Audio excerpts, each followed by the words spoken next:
Salam sejahtera.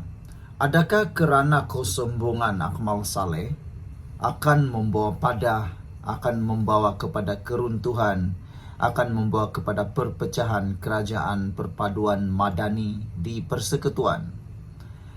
Ramai yang menjangkakan bahawa mungkin kerana keceluparan, kadang-kadang celuparnya Akmal Saleh berkaitan dengan pendirian beliau, berkaitan dengan strategi politik yang ada sekarang, khususnya melibatkan Pakatan Harapan Barisan Nasional, akan boleh memacu kepada satu percikan api yang boleh membakar kerjasama antara Pakatan Harapan dan Barisan Nasional di Persekutuan. Harus diingat bila-bila masa saja. Politik Malaysia boleh berubah dan perpaduan di peringkat persekutuan pun mungkin akan berubah. Siapa yang akan rugi, siapa yang akan untung? Yang paling rugi ialah UMNO itu sendiri. UMNO harus ingat, mereka tidak lagi terlalu kuat seperti dahulu kala. Bila-bila waktu saja UMNO boleh jatuh semula, boleh runtuh semula. Diramalkan oleh para penganalisis politik, UMNO perlu masa sekurang-kurangnya 1 penggal lagi untuk pulih. Tapi ketakzuban pemimpin seperti Akmal Saleh dalam menyatakan pendapat, dalam menyatakan pandangan, dalam menyatakan pendiriannya, seakan-akan dia lupa UMNO ini dalam proses pemulihan. Akmal Saleh harus berdiri di kedudukan yang realiti. Baru-baru ini kenyataan Akmal Saleh berkaitan dengan pembahagian kerusi 14-14 di Melaka amatlah dilihat sebagai satu tindakan yang sombong. Exco Pemuda Amanah menganggapnya satu tindakan yang harus ditarik balik oleh Akmal Saleh kerana itu tindakan yang sombong dan boleh mempengaruhi apa yang sedang dibina di peringkat persekutuan. Terkini, seorang lagi pemimpin daripada PKR membidas kenyataan Akmal Saleh. Beliau menyatakan jika guna formula Akmal Saleh, Barisan Nasional tak layak dapat kerusi di Selangor dan Pulau Pinang. Jadi dengan itu, bukankah ini akan merugikan Parti Barisan Nasional sendiri? Pemuda PKR AMK membidas Ketua Pemuda UMNO Akmal Saleh yang mengatakan Barisan Nasional tidak akan menyerahkan mana-mana kerusi yang dimenangi kepada Pakatan Harapan bagi menghadapi pilihan raya negeri Melaka akan datang.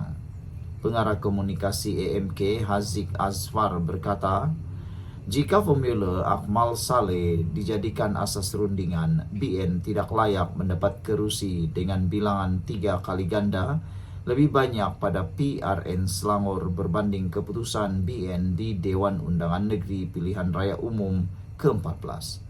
Lebih parah lagi, BN mungkin tidak layak menerima walau 1 kerusi pun dalam agihan PRN Selangor dan Pulau Pinang yang lalu, memandangkan tiada kerusi dimenangi mereka dalam kerusi parlimen pada PRU 15 di negeri-negeri tersebut.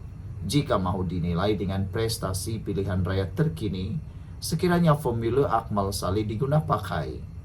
Beliau juga berkata, kenyataan Akmal Saleh juga mencerminkan keengganan untuk mengambil kira prestasi semasa, termasuk keputusan pilihan raya selepas PRN Melaka, kekuatan jentera, penerimaan rakyat setempat, serta potensi kemenangan dalam menentukan agihan kerusi. Pendekatan keras dan bersifat dominasi seperti ini langsung tidak menambah nilai dalam mana-mana perbincangan politik, apatah lagi dalam usaha membina mufakat dalam kerajaan perpaduan tambahnya. Pada 8 Mei lalu, Akmal Saleh menolak cadangan DAP agar BN dan PH masing-masing bertanding 14 kerusi, iaitu separuh daripada 28 kerusi Dewan Undangan Negeri di Melaka pada PRN akan datang. Jika nak juga kita bertanding di tempat yang sama, mudah sahaja untuk beri kamu tidak sama sekali dan boleh teruskan bermimpi, kata Akmal Saleh yang juga Exco Negeri Melaka. Sebelum itu, Chinese Press melaporkan bahawa 9 cawangan DAP di Melaka sebulat suara menyokong strategi 14-14 yang bermakna BN perlu memberikan sebahagian kerusi yang mereka miliki sekarang kepada Pakatan Harapan PH. Pada PRN Melaka 2021, BN menang besar dengan 21 kerusi, diikuti Pakatan Harapan 5 kerusi dan PN 2 kerusi dalam saingan 3 penjuru. Bagaimanapun, pada PRU 15, BN tewas ke semua 6 kerusi parlimen di Melaka, dengan PH dan PN masing-masing menang 3 kerusi. Dalam kenyataan berasingan, DAP Cawangan Taman Makmur di Masjid Tanah turut menyokong cadangan pembahagian kerusi sama rata itu. Mereka juga menyatakan sokongan penuh kepada calon kerajaan perpaduan yang akan bertanding di kawasan Parlimen Masjid Tanah. Pengurusinya, Lim Kim Fok, berkata, pemilu tersebut bertujuan meningkatkan peluang kemenangan kerajaan perpaduan serta menzahirkan semangat kerjasama antara BN dan PH. Adun Kota Laksamana Lo Chi Leong memaklumkan usaha itu akan dibawa ke mesyuarat jawatan kuasa DAP Melaka yang akan datang. Saudara, ada yang mencadangkan supaya Akmal Saleh perlu memikirkan dengan sebaik-baiknya atau letak jawatan, kata mereka. Jumpa lagi, bye-bye. Salam sejahtera, terima kasih karena bersama dengan saya di Nazilin Unity Channel. Ini kali pertama Akmal Saleh, Ketua Pemuda UMNO, disekolahkan seteruk-teruknya. Macam itulah komen daripada netizen. Mereka menganggap kenyataan Akmal Saleh baru-baru ini sebagai kenyataan yang akan menjerumuskan UMNO dalam masalah yang besar. Mereka menganggap kenyataan Akmal Saleh baru-baru ini menjerumuskan kepada kehancuran UMNO sekali lagi.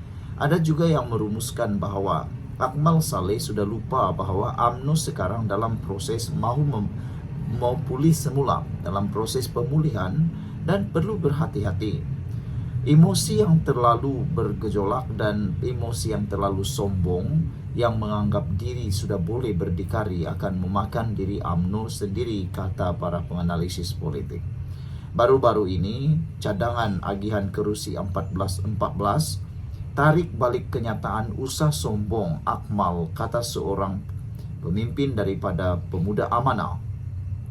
Sebelum kita teruskan ulasan kali ini, jangan lupa saya pada masalah kencing manis, gout dan tinggi darah, tekan butang produk yang ada dalam video ini untuk mendapatkan produk yang murah, mujarab dan membantu Anda. Beribu-ribu orang sudah menikmatinya dan produk ini lulus KKM, halal, dan yang paling bagus, sudah ada banyak testimoni orang menyatakan ianya berbaloi untuk Anda coba dan makan.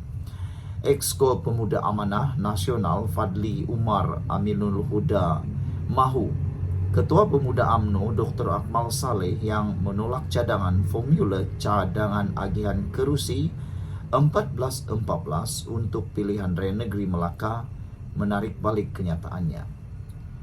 Beliau menyeru Akmal Saleh menarik balik kenyataannya dan kembali kepada semangat mufakat. Kita perlu bergerak sebagai satu pasukan, bukan saling mencurigai antara satu sama lain. Perpaduan kunci kejayaan buat kita semua, kata Fadli.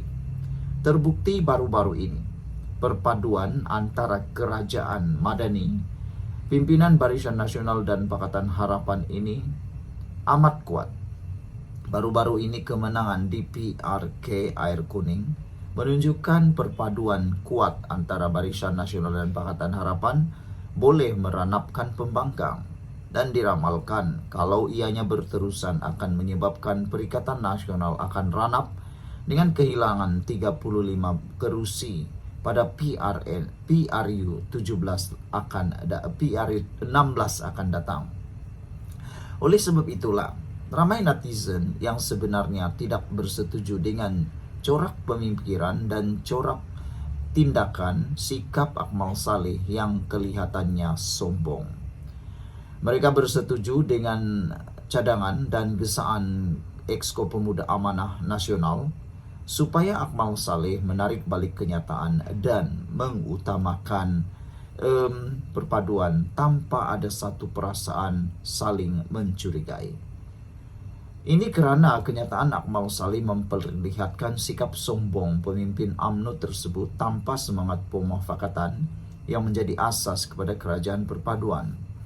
Formula 1414 adalah satu cadangan adil yang mencerminkan semangat setia kawan serta kesamarataan antara parti-parti dalam kerajaan, terutamanya antara UMNO dan PH di negeri Melaka, katanya. Sebarang cubaan untuk mendominasi atau meminggirkan rakan kongsi bukan sahaja akan mencetuskan ketegangan dalaman, malah boleh menggugat kestabilan kerajaan yang sedang dibina bersama. Ada netizen yang kata, adakah dengan konflik Melaka ini akan menyebabkan perpecahan kerajaan persekutuan? Tiada yang mustahil dalam politik. Isu Formula 1414 ini timbul apabila DAP bahagian di Melaka sebulat suara meluluskan resolusi berkongsi kerusi di dalam pilihan raya negeri Melaka yang akan menjelang tiba tahun ini. Fadli turut mengingatkan Dr. Akmal bahawa BN memenangi pilihan raya kecil di Mahkota dan Air Kuning kerana sokongan undi penyokong Pakatan Harapan PH. Bahkan Dr. Akmal usah lupa bagaimana usaha dan kerjasama erat yang diberikan oleh rakan Pakatan Harapan dalam memenangkan calon-calon Barisan Nasional, khususnya dalam siri PRK Dewan Undangan Negeri Mahkota dan Dewan Undangan Negeri Air Kuning, yang mana jelas atas kertas menunjukkan undi teras Pakatan Harapan menyokong dan mengundi calon BN atas semangat perpaduan. Akmal turut diingatkan bahawa kerajaan persekutuan terbina di atas asas persefahaman bersama. Saya akhirnya mengingatkan bahawa kerajaan perpaduan ini terbina atas asas persefahaman, bukannya penguasaan sebelah pihak.